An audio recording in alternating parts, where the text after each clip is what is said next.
واہ کیا مرتبہ غوث ہے بالا تیرا، اونچے اونچوں کے سروں سے ہے قدم اعلیٰ تیرا۔ توجہ، اونچے اونچوں کے سروں سے ہے قدم اعلیٰ تیرا، ارے سر بھلا کیا کوئی جانے کہ ہے کیسا تیرا۔ اے غوث پاک، سر بھلا کیا کوئی جانے کہ ہے کیسا تیرا، اولیاء ملتے ہیں آنکھیں وہ ہے تلوہ تیرا۔ ہم تو ابھی تلوے کو ہی نہیں پہنچ سکے، تمہارے سر تک کون پہنچے گے۔ اولیاء ملتے ہیں آنکھیں وہ ہے تلوہ تیرا۔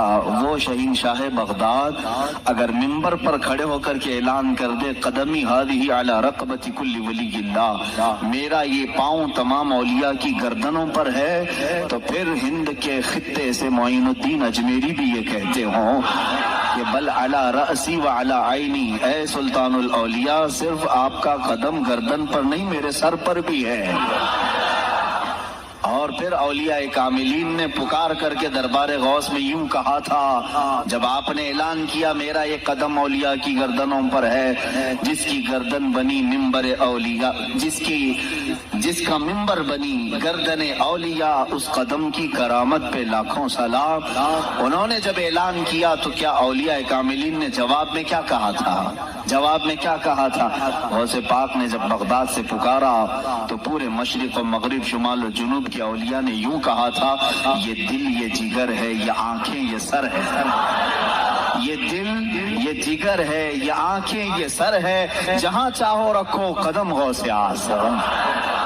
گردن ہی کیا ہے، یہ دل ہے، یہ جگر ہے، یہ آنکھیں ہیں، یہ سر ہے، آپ کی مرضی جہاں ہو میرے آقا آپ قدم رکھتے ہیں، جہاں چاہو رکھو قدم غوث اعظم۔ عزیزان گرامی وقار، تاجدار بریلی نے شہنشاہ بغداد کی بارگاہ میں پیش اس طرح سے کیا کہ جو ولی قبل ہوئے یا بعد ہوئے سب ادب رکھتے ہیں دل میں میرے آقا تیرا، سارے اقطاب جہاں کرتے ہیں کعبے کا طواف، کعبہ کرتا ہے طواف در والا تیرا۔ اے شہنشاہ بغداد، تیری میری قسمت کی قسم کھائیں سگانے بغداد، ہند میں رہ کے بھی دیتا رہوں پہرا تیرا، ہند میں رہ کے بھی دیتا رہوں پہرا تیرا۔ سرکار بغداد کی بارگاہ میں پھر استغاثہ کرتے ہوئے اعلیٰ حضرت بریلوی رحمۃ اللہ تعالیٰ علیہ یوں عرض کرتے ہیں، اے شہنشاہ بغداد، تجھ سے در، در سے سگ، اور سگ سے ہے مجھ کو نسبت، میری گردن میں بھی ہے دور کا ڈورا تیرا۔ اس نشانی کے جو سگ ہیں نہیں مارے جاتے، جس کی گردن میں قادری پٹا ہو، جس کی نسبت سلسلہ قادریہ سے ہو گئی ہو، اس کے لیے اعلیٰ حضرت بریلوی فرماتے ہیں اس نشانی کے جو سگ ہیں، ہم کتا پاک ہیں شہنشاہ بغداد کے، اس نشانی کے جو سگ ہیں نہیں مارے جاتے، حشر تک میرے گلے میں رہے پٹا تیرا۔ اور اے سننے والو، میں نے اپنے آپ کو سگ کہا، کتا کہا، تو کہیں تم اس خیال میں نہ آ جانا کہ کتا معمولی ہوتا ہے۔ آگے اعلیٰ حضرت نے اس کا بھی سوایہ کر دیا، کیا دبے جس پہ حمایت کا ہو پنجہ تیرا، کیا دبے جس پہ حمایت کا ہو پنجہ تیرا، ارے شیر کو خطرے میں لاتا نہیں کتا تیرا، شیر کی تک پرواہ نہیں کرتا غوث پاک کا کتا۔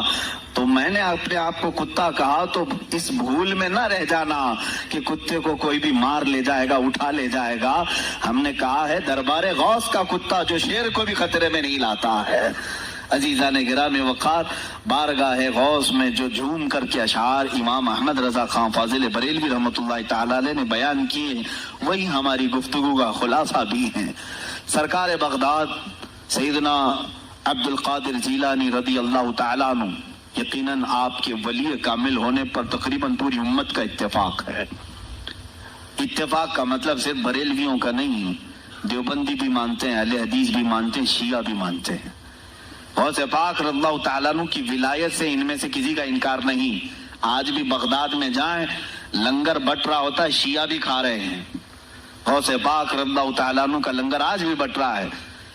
بغداد کی وہ ایک ایسی بارگاہ ہے جہاں سنی اور شیعہ دونوں ہیں، دونوں تسلیم کرتے ہیں ان کی ولایت کو۔ اب رہے بات اہل حدیث کی یا دیوبند کی ان کی کتابیں اٹھاؤ تو پتہ چل جائے گا کہ غوث پاک کے متعلق انہوں نے کیا کیا نہیں لکھا. پیر پیراں، میر میراں، شہنشاہ بغداد، بلکہ شیخ ابن تیمیہ جو ہر ولی کی تنقید کرتا تھا، ہر صوفی پر طعن و تشنیع کرتا رہا، اس نے اپنی کتاب میں لکھ دیا کہ میرے پاس اتنی تواتر تک، تواتر کہتے ہیں اتنے لوگوں کا بیان کرنا کہ جن کا جھوٹ پر جمع ہونا محال ہو. شیخ ابن تیمیہ کہتا ہے میرے پاس اتنی تواتر سے کسی اور کی کرامتوں کا ذکر نہیں پہنچا جتنا شیخ عبد القادر جیلانی کا پہنچا ہے. الفضل لما شہید بھی الاعداء، فضیلت تو اس کی ہے جس کی دشمن بھی گواہی دے رہے ہو. عزیزان گرامی وقار، سرکار بغداد رضی اللہ تعالیٰ عنہ کی ولایت پر تقریباً امت کا اتفاق، بعد میں آنے والے سارے مسلمان انہیں ولی مانتے ہیں. اور یہ اور بات ہے کہ ولایت تک سب کا اتفاق ہے. اب غوث کے مقام کے متعلق الحمدللہ ہم منفرد ہیں اس میں، اس لیے کہ ہم انہیں غوث اعظم بھی کہتے ہیں، استغاثہ بھی کرتے ہیں. یہ ایک الگ ٹاپک ہے جہاں شرک، بدعت اور کفر کے فتوے لگتے ہیں کہ بریلوی اللہ کو چھوڑ کر اولیاء سے مانگتے ہیں، اور یہ بیویوں سے مانگ لیں تو کوئی حرج نہیں، ہاں اپنے بچوں سے مانگ لیں تو کوئی حرج نہیں، بلکہ چپراسی اور نیتاؤں سے مانگ لیں تو کوئی حرج نہیں. کسی صاحب نے آ کر کے مجھ سے کہا تھا آپ غوث اعظم کیوں کہتے ہیں؟ اعظم اللہ ہوتا ہے سب سے اعظم. غوث کہیں ٹھیک ہے. سلفی صاحب تھے، ہم نے کہا کہ آپ کو سرکار عبد القادر جیلانی کو غوث اعظم کہنے پر اعتراض ہے، لیکن ایک چوڑا چمار ملک کا پرائم منسٹر بن جائے تو اسے وزیر اعظم کہہ دیتے ہیں، کوئی دقت نہیں آپ کو، وہاں اعظم کہتے ہیں آپ. اعظم کہنے میں آپ کو وہاں جھجک بھی نہیں آتی، اور غوث پاک کو اعظم کہنے میں آپ کو شرم آنے لگتی ہے. یہ اپنے اپنے نصیبے کی بات ہے. آپ کا اعظم کوئی اور ہے، ہمارا اعظم کوئی اور ہے. عزیزان گرامی، سرکار بغداد، شہنشاہ ولایت، سلطان الاولیاء سیدنا عبد القادر جیلانی رضی اللہ تعالیٰ عنہ، ماں کے پیٹ سے ہی ان کو ولایت عطا کی گئی. یہ وہ اولیاء میں سے ہیں جن کا پیدائشی اللہ تعالیٰ نے منتخب فرمایا ہے. بلکہ جس وقت آپ کی ولادت ہوئی شعبان کا آخری دن، اور آپ کی والدہ ماجدہ کے بطن سے آپ اس عمر میں پیدا ہوئے جب عورتوں میں اولاد کی امید ختم ہو چکی ہوتی. آپ کی ماں کی عمر 60 سال کی تھی جب آپ پیدا ہوئے. یہ خود اپنے آپ میں ایک کرامت ہے.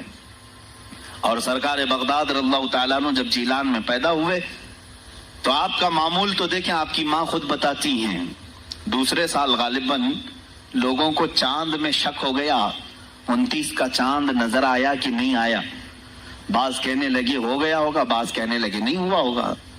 تو یوم الشک کہتے ہیں، یعنی 30واں جو شعبان کا ہوتا ہے وہ ایک رمضان بھی ہو سکتا ہے، 30 شعبان بھی.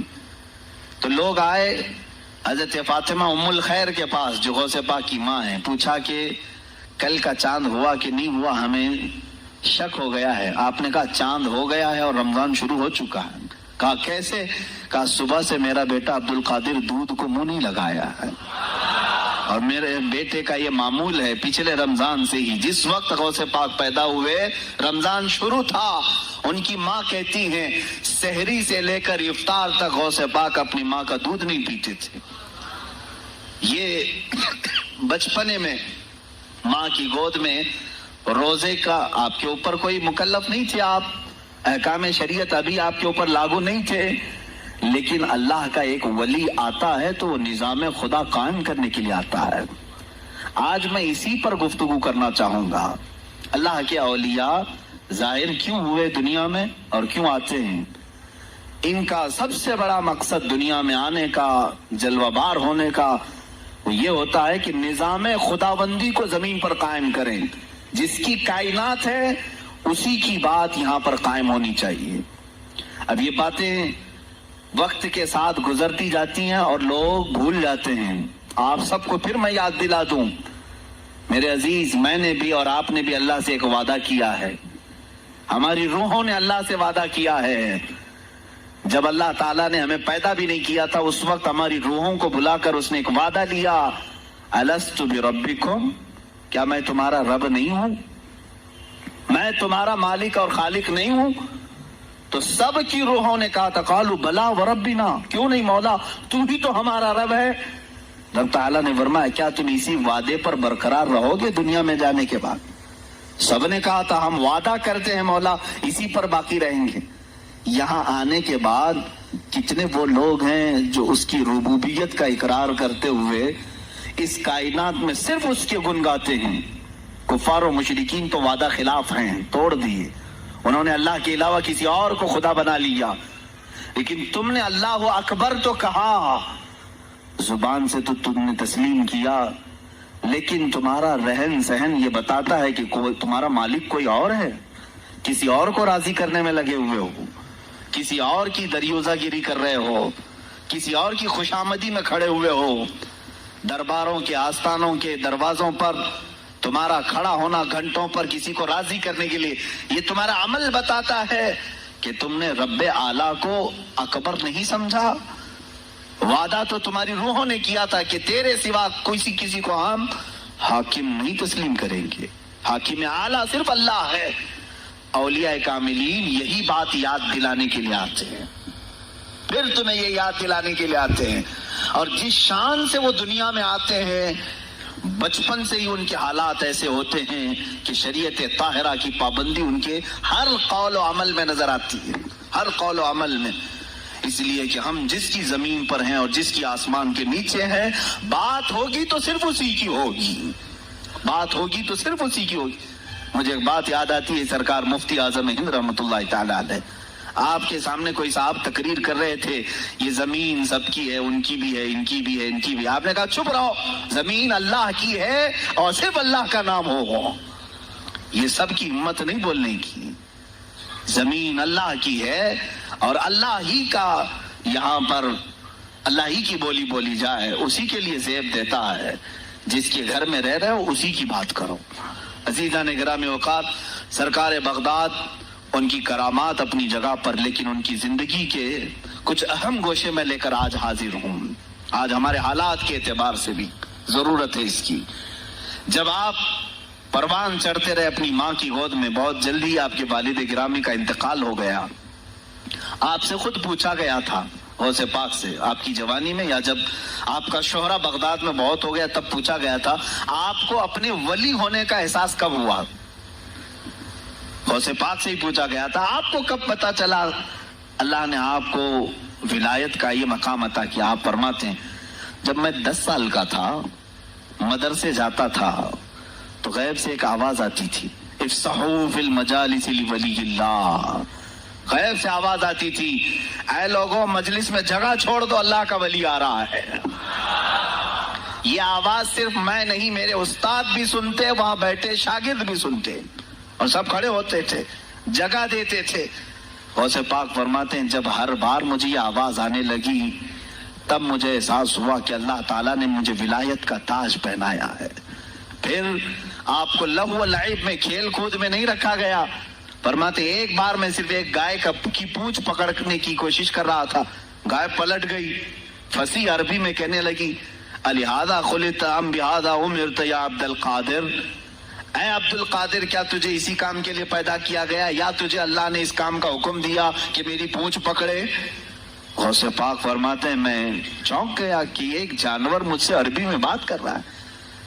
اور اس کے بعد وہ گائے خود کہنے لگی اے عبد القادر تجھے اللہ نے اپنی مخلوق کے لیے بنایا ہے، اپنے بندوں کو راہ راست پر لانے کے لیے۔ غوث پاک فرماتے ہیں اس کے بعد زندگی میں کبھی کھیل کود کی خواہش بھی نہیں آئی، کھیل کود کی خواہش بھی نہیں آئی، کبھی تصور بھی نہیں کیا۔ اور جب آپ جیلان سے نکل کر بغداد آئے، بغداد کے جو حالات تھے وہ آپ نے بہت قریب سے مشاہدہ کیا۔ میرے عزیزو، آج کے جو حالات ہیں نا، آج کے جو حالات میں نے پڑھا، اس سے بھی زیادہ ڈینجر حالات اس زمانے کے تھے۔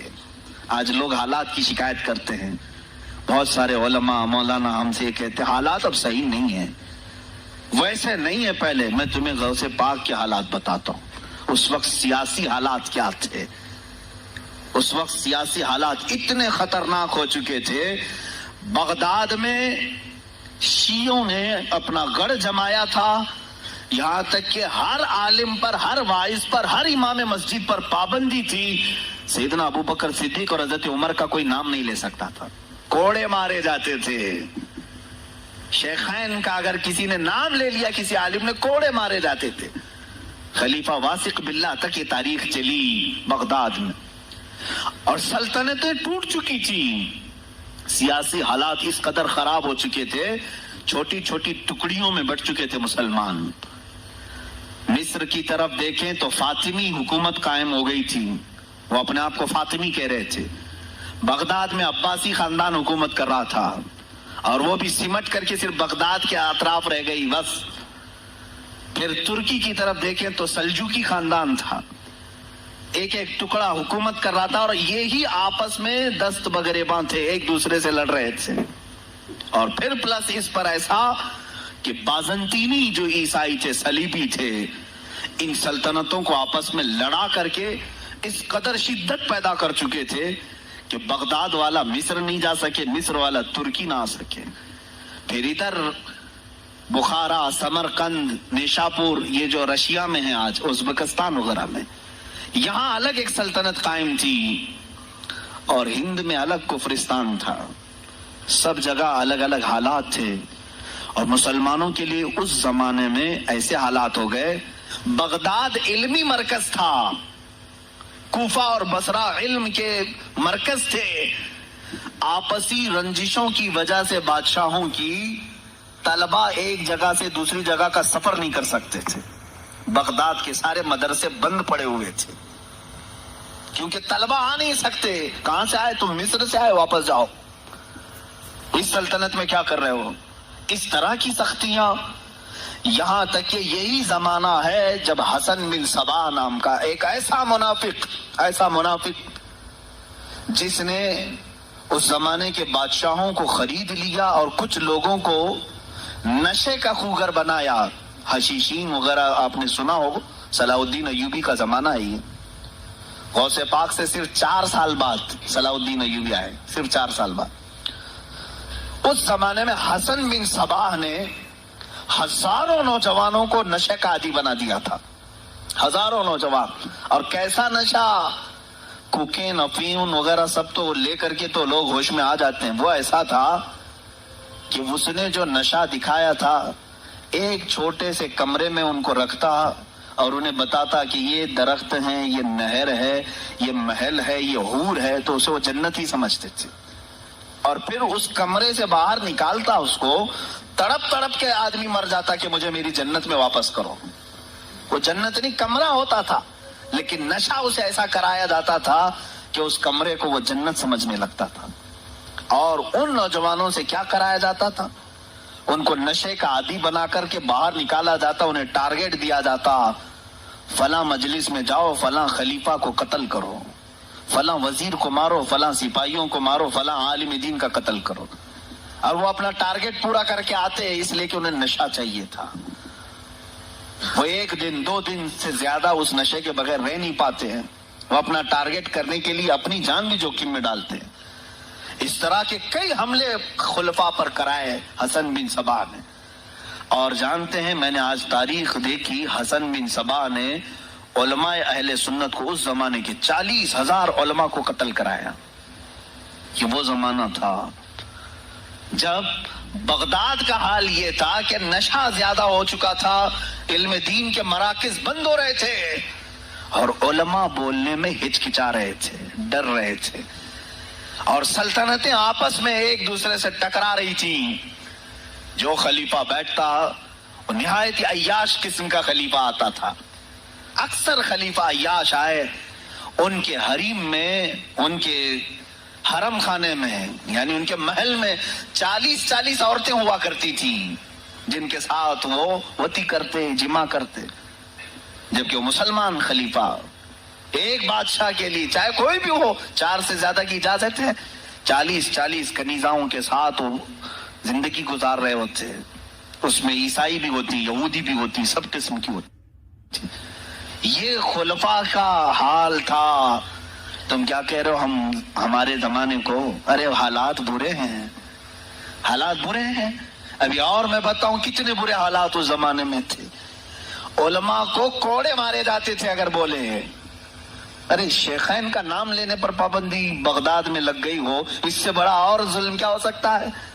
سیدنا ابو بکر صدیق، حضرت عمر کا نام لینے پر کوڑے مارنے لگائے جاتے. ایسے حالات میں شہنشاہ بغداد سیدنا عبد القادر جیلانی بغداد آئے ہیں جب آپ کی عمر صرف 18 سال کی تھی.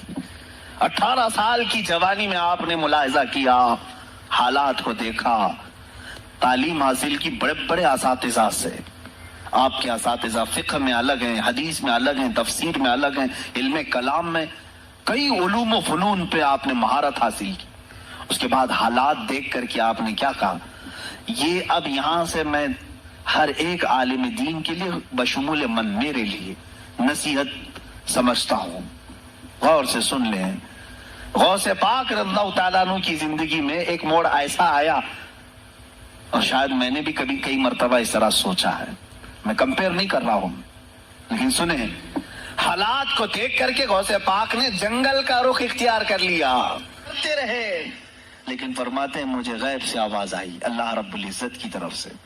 کہا اے بندے قادر، آپ کا نام ہی عبد القادر ہے، اے قادر کے بندے، تجھے اللہ نے جنگلوں کے لیے نہیں بنایا، امت مصطفیٰ کی رہنمائی کر، خلق خدا تجھ سے نفع حاصل کرے، واپس آ جا.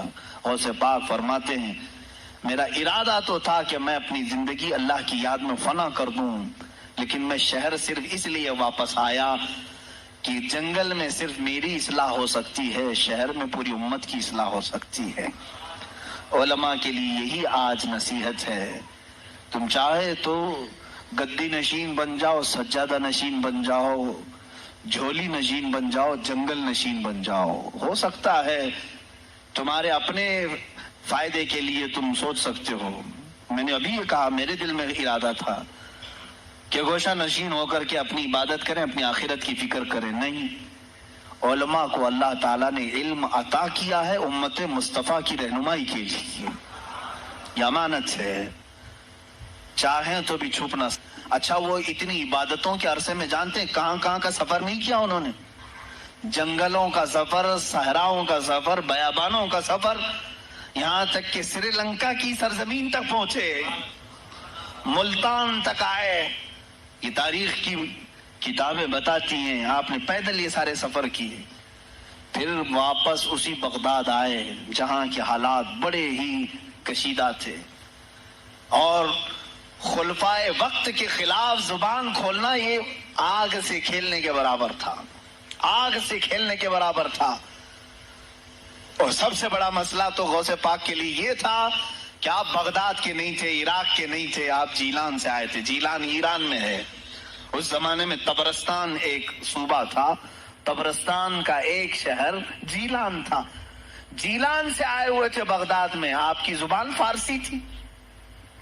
فارسی زبان کا ایک طالب علم بغداد میں آیا ہے، اور بغداد پورا عربیوں کا ہے، فصیح عربی بولنے والے لوگ، اور نہایت ہی عیاشی میں پڑے ان کی اصلاح کیسے کریں. دل میں بار بار یہ احساس ہوتا. غوث پاک فرماتے میری زبان فارسی تھی اور ان کی زبان عربی ہے، میں ان سے خطاب کیسے کروں، ان کو اصلاح کے راستے پر کیسے لاؤں. بار بار سوچتے تھے، لیکن دل میں ایک درد ہوتا تھا کہ امت مصطفیٰ کو اس حال میں نہیں چھوڑنا چاہتا. ایک دن ایک مسجد میں غمگین حالت میں سوئے. ظہر کا وقت تھا، نماز پڑھ کر کے آپ آرام کر رہے ہیں، اور جیسی آنکھ بند ہوئی سرور کائنات صلی اللہ علیہ وسلم تشریف لائے. پوچھا عبد القادر کیوں غمگین ہے میرے بیٹے؟ کہا کہ یا رسول اللہ صلی اللہ علیہ وسلم زبان میری اجمی ہے، فارسی، میں عربیوں کے بیچ بیٹھا ہوں، اصلاح کرنے کی کوشش کرتا ہوں، لیکن مجھے یہ اجمی سمجھیں گے. اللہ کے نبی صلی اللہ علیہ وسلم نے فرمایا تو اپنا منہ کھول لو. آپ نے منہ کھولا، حضور پاک نے اپنا لعاب پاک ڈالا. دوسری بار ڈالا، تیسری بار ڈالا، چوتھی بار ڈالا، پانچویں، چھٹی، 7 مرتبہ حضور پاک نے اپنا لعاب پاک دیا اور کہا عبد القادر اب اٹھ اور بیان کرو. فرماتے ہیں خواب میں نے حضور اکرم صلی اللہ علیہ وسلم کا لعاب پاک لیا. تھوڑی ہی دیر گزری تھی، میرے خواب میں ہی میرے جد کریم مولا کائنات علی مرتضیٰ تشریف لایا ہے۔ کہا پھر وہی سوال کیا عبد القادر کیوں نہیں بیان کرتے؟ کہا میں فارسی النسل فارسی ہوں اور عربیوں کے بیچ میں ہوں۔ انہوں نے کہا تو اپنا منہ کھول، باب العلم، باب مدینۃ العلم، علی کرم اللہ وجہہ الکریم اپنا لعاب پاک ڈالتے ہیں، 1 بار 2 بار 3 بار 4 بار 5 بار 6 بار بس کیا۔ غوث پاک نے کہا نانا جان نے مجھے 7 مرتبہ پلایا، آپ نے 6 مرتبہ۔ علی کرم اللہ وجہہ الکریم فرماتے میں برابری تو نہیں کر سکتا، وہ رسول کائنات ہیں۔ عزیزان گرامی وقار، غوث پاک فرماتے ہیں پھر میری آنکھ کھلی اور اسی جامع مسجد میں جب میں کھڑا ہوا اور خطاب کے لیے لوگوں کو پکارا تو دیکھا ادھر سے بھی مخلوق آ رہی ہے، ادھر سے بھی آ رہی ہے، سامنے سے بھی آ رہی ہے۔ مجمع اتنا کثیر کہ تل دھرنے کی جگہ مسجد میں نہیں تھی، اور جب آپ کا خطاب ختم ہونے کو تھا لوگ اپنے کپڑے پھاڑنے لگے اور بے ہوش ہونے لگے۔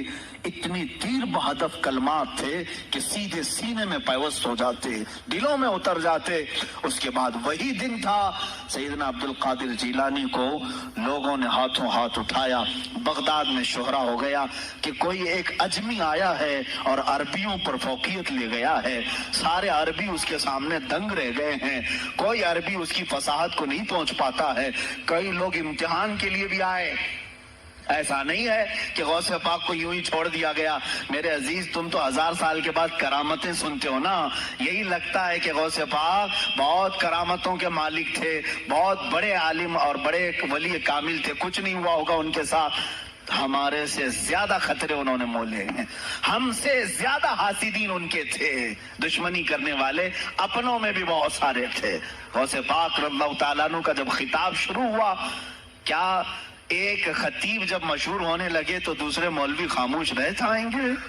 حسد کی چنگاری بھڑکتی ہے، وہ غوث پاک کے خلاف بھی بھڑکی۔ اور بغداد میں جب یہ شورا ہونے لگا تو کئی علماء اس وقت کے جو بڑے بڑے پائے کے عالم ہیں، ان کی کتابیں آج بھی موجود ہیں، میں نام تذکرے نہیں کر رہا، لیکن انہوں نے ٹیسٹ لینے کی غرض سے، امتحان لینے کی غرض سے کئی لوگوں کو سوالات بھیجے۔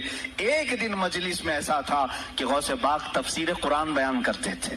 تفسیر قرآن بیان کرنا غوث پاک کا محبوب مشغلہ تھا، روزانہ قرآن کی تفسیر عرض کرتے۔ ایک دن مجلس میں بڑے بڑے علماء کی جماعت، جس میں عبد الرحمن جوزی جیسے بڑے فقیہ محدث ہیں، ان کی ایک جماعت آئی۔ قرآن کی جو آیت کی تفسیر وہ کر رہے تھے، اس تفسیر کو کئی کتابوں سے انہوں نے اخذ کیا اور لے کر کے آئے، مجمع میں بیٹھے۔ غوث پاک نے تفسیر شروع کی۔ ایک آیت کی کتنی تفسیریں ہو سکتی ہیں، کتنی تفسیریں ہو سکتی ہیں؟ ایک تفسیر بیان کیا، اس کے بعد کہا اس آیت کی ایک دوسری تفسیر یہ ہے۔ پھر تھوڑی دیر کے بعد غوث پاک نے فرمایا اس کی ایک تیسری تفسیر یہ ہے، پھر کہا اس کی ایک چوتھی تفسیر یہ ہے، پھر کہا اس کی ایک پانچویں تفسیر یہ ہے۔ بیان کرتے جا رہے ہیں یہاں تک کہ 13 تفسیریں ہو گئیں۔ جو بیٹھے ہوئے تھے وہ آشش کرنے لگے۔ اس کے بعد اتنا ہی نہیں، آگے بڑھتے رہے، آگے بڑھتے گئے، 40 تفسیریں ایک آیت کی آپ نے بیان کی۔ جو آئے تھے وہ کھڑے ہو گئے اور اس کے بعد غوث پاک رضی اللہ تعالیٰ عنہ کو دیکھنے لگے۔ غوث پاک نے ان کو مخاطب کر کے کہا اے گروہ علماء، اے جماعت علماء، تم 13 تفسیریں یاد کر کے آئے تھے ایک آیت کی، کیا وہ میں نے شروع سے 13 تک صحیح بیان کیا؟ سب اپنے جبے اٹھانے لگے، کہا ہم تو یہ 13 تفسیریں پڑھ کر آئے تھے یہ سوچ کر کے کہ شیخ عبد القادر جیلانی کو 2-3 سے زیادہ تفسیریں نہیں آتی ہوں گی، 13 کے بعد آپ تو 40 تک پہنچے، وہاں تو ہمارا بھی علم نہیں پہنچا۔ جماعت علماء دنگ رہ گئے اور اس کے بعد توبہ بھی کیا، کہا ہمارے دلوں میں بدگمانی آ گئی تھی، ہم توبہ کرتے ہیں۔ غوث پاک رضی اللہ تعالیٰ عنہ ایک اور مجمع ایسا ہے کہ اس میں 40 کے قریب علماء ہے، سوالات الگ لے کر کے پھنسائیں گے کسی طرح سے ان کو، ڈیفیکلٹ سوالات لے کر کے۔ ایک بات یاد رکھنا، مشکات شریف کی حدیث ہے، جس نے علم اس لیے حاصل کیا کہ کسی عالم کو نیچا دکھا دوں، اسے پھنسا دوں سوال کر کے، حضور فرماتے ہیں قیامت کے دن اسے آگ کی بیڑیاں پہنائی جائیں گی، اس کی زبان کو آگ کی کینچی سے کھینچا جائے گا. اس لیے علم حاصل مت کرو، کسی کو نیچا دکھانا، کسی کو بیوقوف بنانا. ایک کتاب کہیں سے پڑھ کر کے آئے، مولانا کے پیچھے پڑ گئے، یہ بتاؤ صحیح ہے کہ نہیں ہے. پھر اگر اس مولانا صاحب کے دماغ میں اس وقت وہ مسئلہ نہیں تھا، انہوں نے کہا نہیں معلوم، تو آپ کو لگا کہ ہاں میرے سے زیادہ تو ان کو بھی نہیں معلوم. تم نے تو ایک ہی چیز حل کر کے ان کے سامنے پیش کی ہے. عزیزان گرامی، اس طرح کی چیزیں ہرگز نہ کریں، یہ بہت بڑا گناہ ہے مغالطے میں ڈالنا. غوث پاک رضی اللہ تعالیٰ عنہ ایک جماعت سے خطاب کر رہے ہیں. 40 علماء ہے، الگ الگ سوالات نوٹ کر کے، میں یہ پوچھوں گا، تم یہ پوچھنا، تم یہ پوچھنا. غوث پاک رضی اللہ تعالیٰ عنہ نے اپنا خطاب کیا اور سوالات کے لیے اس دن محفل کا وقت ہی نہیں دیا. کہا آج سوالات کوئی نہیں کرے گا. وہ لوگ تو سوالات لے کر کے آئے تھے. سب مجمع میں خطاب کے بعد جس کو جو پوچھنا ہے آپ کہتے ہیں کہ پوچھ لو. اس دن کا کوئی نہیں پوچھے گا، آؤ صرف مصافحہ کر کے جاؤ، آؤ صرف مصافحہ کر کے جاؤ. تو یہ جو علماء کی جماعت تھی، ان کو بلایا. ایک آتے ان کو سینے سے سینہ لگاتے اور کہتے تیرا یہ سوال تھا، اس کا یہ جواب ہے. دوسرا آتا اس سے کہتے تو یہ گھر سے سوچ کے آیا تھا، تیرا سوال یہ ہے، اس کا جواب یہ ہے. اس طرح 40 سے مصافحہ کیا، معانقہ کیا. ان کے سوالات کے پوچھنے سے پہلے جوابات بھی دے دیے اور اس کے بعد کہا کیا ہے گروہ علماء، تم سوال کرتے اور میں جواب دیتا تو عبد القادر کی کیا اس میں خصوصیت تھی؟ تم سوال بھی نہ کرو، میں جواب دوں، تب پتا چلے گا کہ میں بندہ قادر ہوں.